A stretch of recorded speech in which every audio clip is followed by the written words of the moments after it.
The dharmas are characterized by desire, hatred, and delusion, but all these characteristics may be reduced to the true nature of the dharmas, which is without hindrance. It was by these soteriological means that he instructed his disciples and introduced them into the knowledge of the unique nature. Thus his disciples felt no hostility or affection for people and, as their minds were unperturbed, they had obtained the patience towards beings. Provided with the patience towards beings, they acquired the patience relating to the dharmas.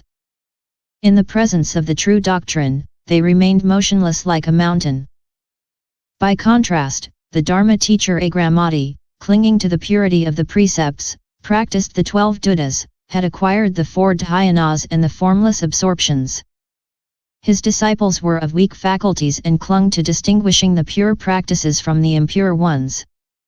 Their minds were always disturbed by qualms.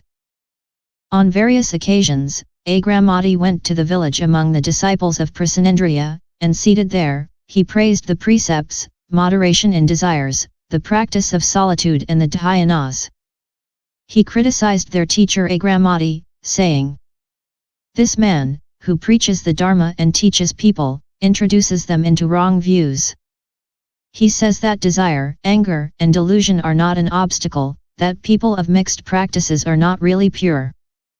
The disciples of prasannendriya, who had keen faculties and the patience relating to dharmas, asked agramati, "O Venerable One, what are the characteristics of desire?" Desire has affliction as its nature.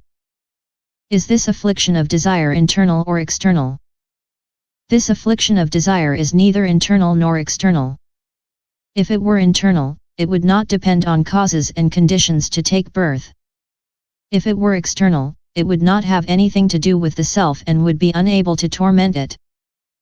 People then retorted, "If desire is neither internal nor external nor in the 4 directions, in the east, in the south, in the west or in the north, nor in the 4 intermediate directions, nor at the zenith nor at the nadir, one might look everywhere for its true nature and one would never find it. This dharma does not arise and does not cease and, since it lacks the characteristics of birth and cessation, it is empty and non-existent. How could it torment the Atman?" Deeply displeased on hearing these words, agramati could not reply. He rose from his seat, saying, "Your teacher prasannendriya deceives many beings and clings to wrong ways." This bodhisattva agramati did not know the Gosaprave Sadharani. He was happy when he heard the speech of the Buddha and grieved when he heard a heretical word. He was sad when he heard speak of the 3 evil things and rejoiced when he heard speak of the 3 good things. He hated speaking about samsara and loved to speak about nirvana. Leaving the dwellings of the Vaishya, he went back to the forest and returned to his monastery. He said to his bhikshus, "You should know that the Bodhisattva Prasannendriya is an impostor who leads people to evil." Why? He claims that the nature of desire, hatred, and delusion as well as all the other dharmas is not an obstacle. Then the Bodhisattva Prasannendriya had this thought. This agramati who is so fierce is covered with faults and will fall into great sins. I am going to teach him the profound dharma. Even if he cannot grasp it today, this teaching will earn him Buddhahood later. Then gathering the Samgha together, Prasannendriya spoke these stanzas. Raga is the path. Dvesa and moha are also the path. In these 3 things are included innumerable states of Buddhahood.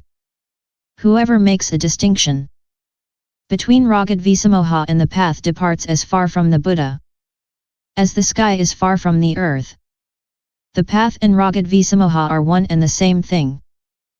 The person who listens to his fears wanders far from Buddhahood. Raga is not born, it does not perish. It is incapable of calling forth anxiety. But if the person believes in the Atman, raga will lead him to bad destinies. To distinguish existence from non-existence is not freeing oneself from them. Recognizing their fundamental identity is to win the victory and realize Buddhahood. Prasannendriya spoke 70 more stanzas of this kind, and at that moment, 30,000 Devaputras found acquiescence in the doctrine of non-production.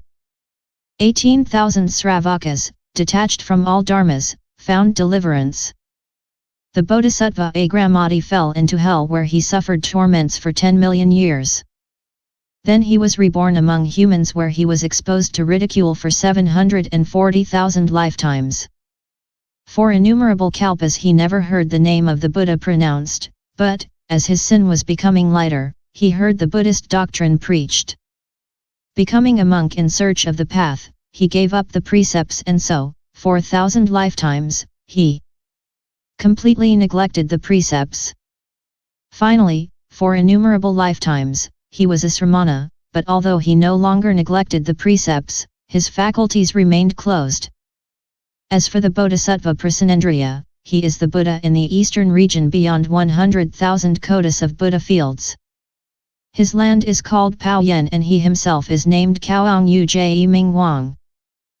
Manjusri continued this story, saying to the Buddha, "At that time, I was the Bhiksu Agramati. I knew that I had to endure these immense sufferings." Manjusri said again, "Those who seek the path of the three vehicles and do not want to undergo such suffering should not reject the true nature of dharmas or give themselves up to hatred." The Buddha then asked him, "When you heard these stanzas of prasannendriya, what benefit did you get from them?" Manjusri replied, "When I heard these stanzas, I came to the end of my suffering. From lifetime to lifetime I had sharp faculties and wisdom, I was able to find the profound dharma and I excelled in preaching the profound meaning. I was foremost among all the bodhisattvas. Thus to be skillful in preaching the true nature of the dharmas is to excel in saving appropriately." End chapter 12.